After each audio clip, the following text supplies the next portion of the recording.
Shalom, na wasalimu kwa jina la Yesu. Tumepata wasaa tena wa jioni wa kusikiza neno la Mungu kwa ufupi. Amen.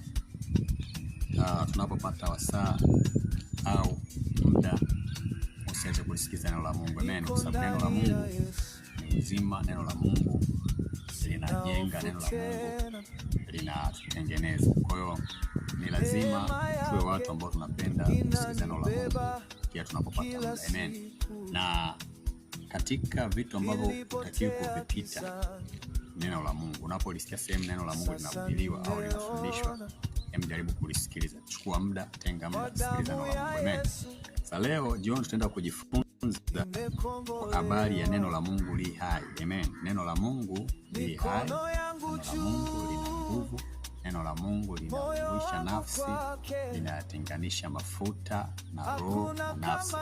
Ya neno la Mungu linachoma kama moto, na neno la Mungu linakata zaidi ya upanga unaokata kuwili. Kwa nini anasema neno la Mungu linafanya mambo yote haya? Amen.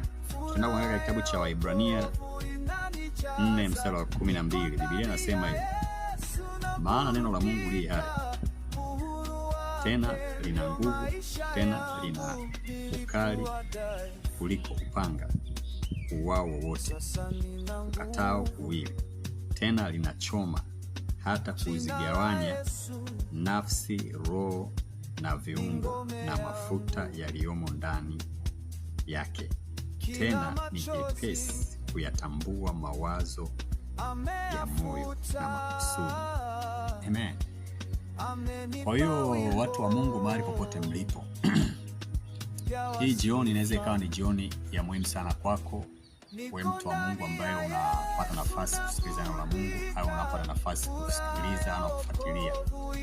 Ninajua watu wengi sana wanapoona habari za Mungu mahali fulani wanazikimbia, hawataki kusikiliza neno la Mungu, au wakiona ujumbe wote umeandikwa neno la Mungu, iwe ni mtandaoni ni wapi, hao watu wako tayari kufungua kuangalia nini kinazungumzwa ndani.